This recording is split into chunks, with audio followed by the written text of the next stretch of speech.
turns out it was Bellamy, the character that we saw in the previous chapter in the cover page.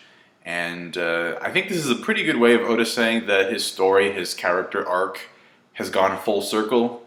Because now he's in charge of painting Jolly Rogers on flags. Whereas before, back in Jaya, Mocktown, he was making fun of people for going out and following their dreams. And now he's like, literally drawing the representation of a pirate dream onto a flag. So he's changed. It only took him a couple of beatings for him to get there. And in fact, he's actually still getting hit on the head. And I feel bad because I think that Oda has made it kind of clear that Bellamy and physical abuse, for some reason, just tend to find each other. It's kind of like the same thing with Hachi as well. And we know that Bellamy has a Vivre card that points towards Luffy, so I'm pretty sure that's going to come into play at some point.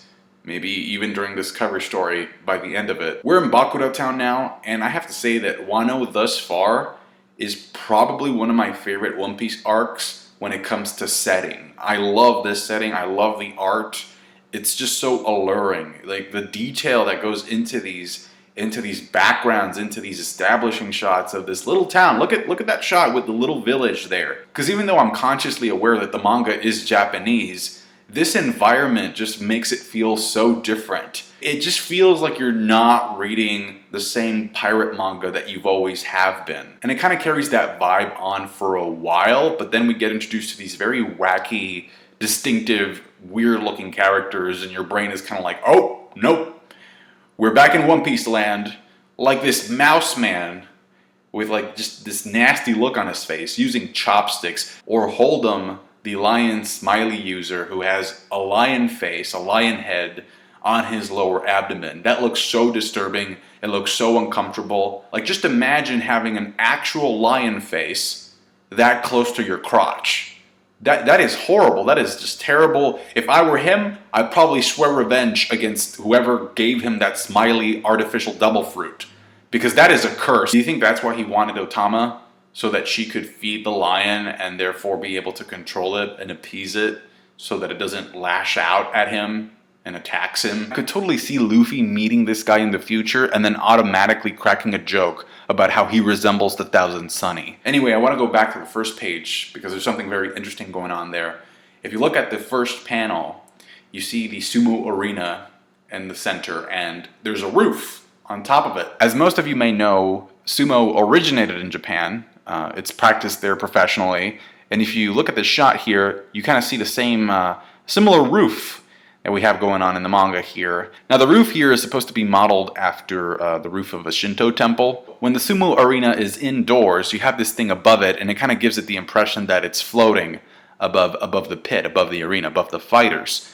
But that's when it's indoors, and when in reality what's going on is that it's actually being sustained by cables, very strong cables that can lift it up. So it looks like it's floating, but it's really not. That's indoors. In this chapter, the thing is outdoors, and it's clearly floating. It's not attached to the base, to the ground, to anything. So it got me thinking about how can this thing be floating in the middle of Wano, in the middle of this town, right? And so I thought about it, and to my knowledge, there's only one character in the world of One Piece that can make objects levitate like that, and that is Shiki. And he is a canon character because he was mentioned in Impel Down. And then I remember that there is a cover page where we see Crocus having drinks with somebody who resembles Shiki. And when we actually get the official colored version of that cover page, we see that the hair is the same type of hair that Shiki has. I mean, even the color of his cloak is the same. Most importantly, though, look at what he's wearing. It's one of those hats that Ace learned to make in Wano, that Otama makes. You know, it's the straw hat, the traditional Japanese straw hat. So it's obvious to me. I mean, this is, I think, confirmation that he's been to Wano. And if that thing is floating up there, remember, Shiki doesn't even have to be close to the objects that he touches that, continue to levitate.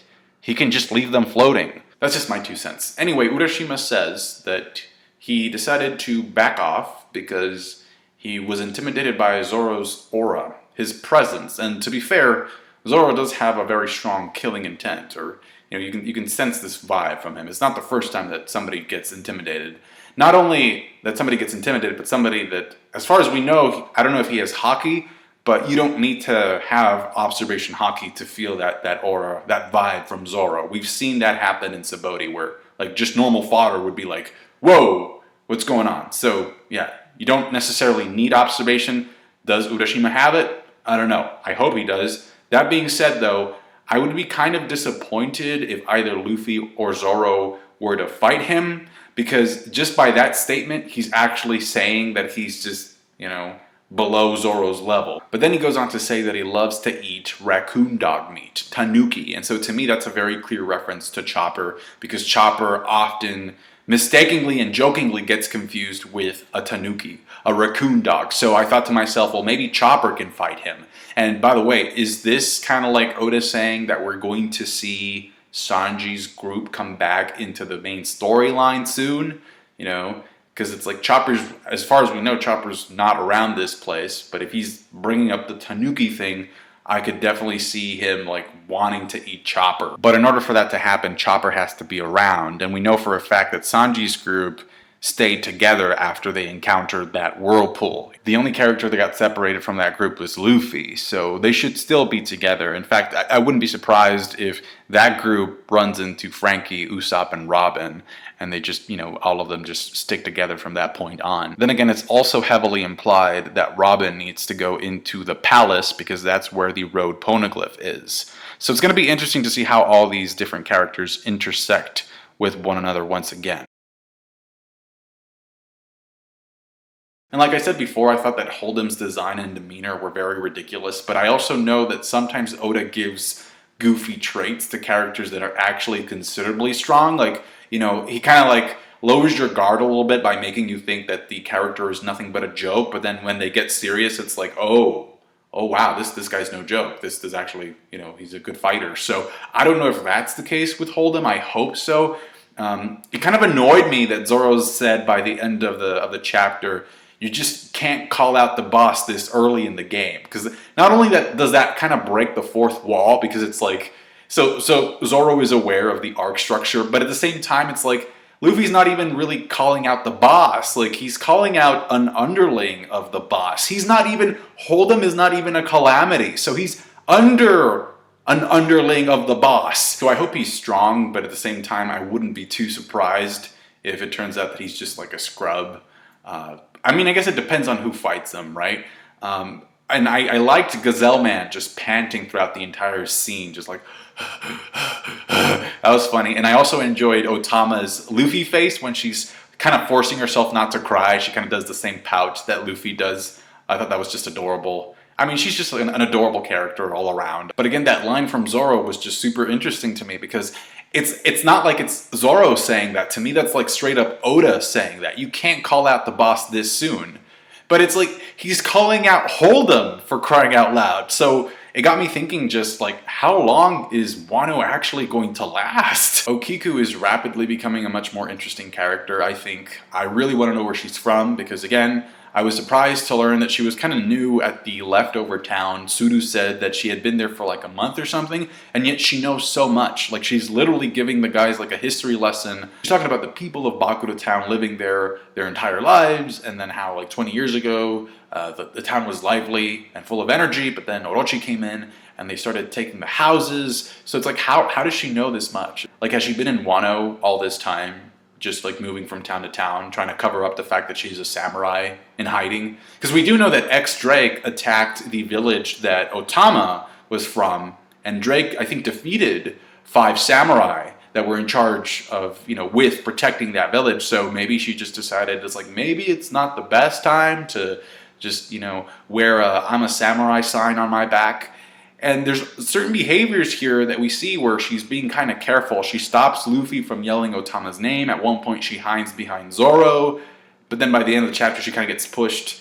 And she's like, okay, just screw it. I'm just going to, bring out my katana and slice this guy's top knot off. So I wonder what the consequences for that are going to be. Because, given the culture that they're in, that's a very, very serious offense. It's a very dishonorable thing to lose a top knot like that Not like that, but just in general. And I noticed that when Luffy uses his King's Haki on the fodder at the entrance, she has this very shocked look on her face. And so I'm thinking, are you shocked because that's King's Haki and you haven't seen it used before? Or are you shocked that it's Luffy who's using it? Or what's the deal here? King's Haki, it's supposed to be a very special trait, although in the New World, it's not as rare.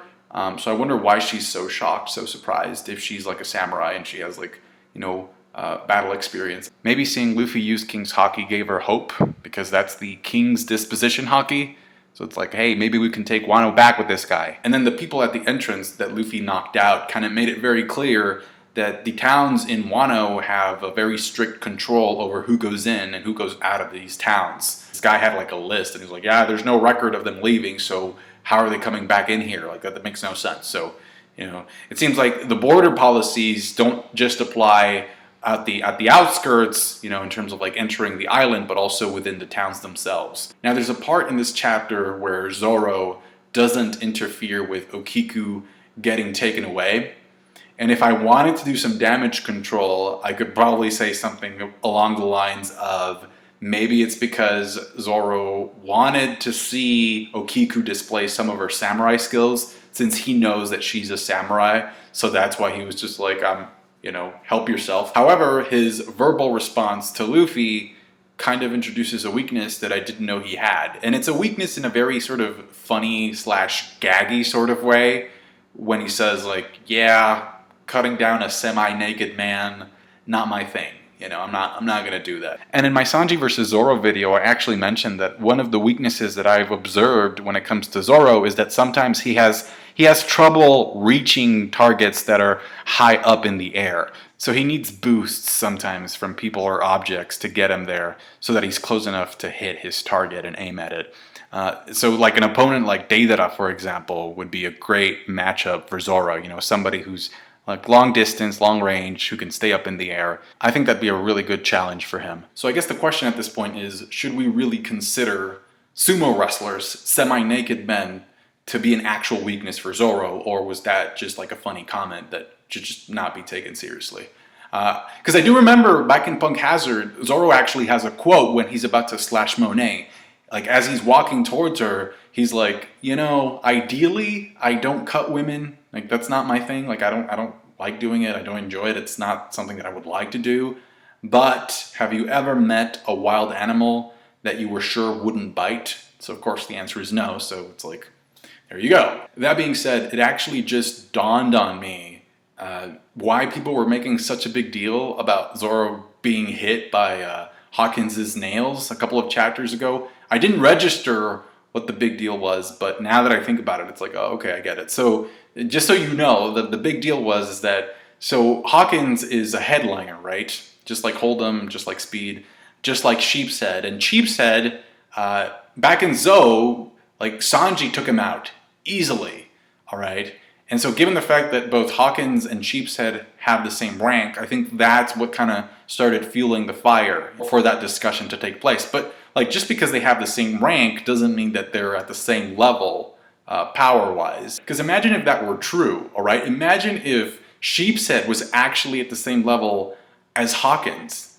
I mean, that would be Oda taking a massive dump, not just on Hawkins, but on pretty much all the supernova. Anyway, this is not the first time that we've seen sumo wrestling in One Piece. At one point there was a Film Gold special, an OVA I think, that took place before the film starts, where Luffy's actually, he has like a sumo wrestling match. He starts fighting Frankie.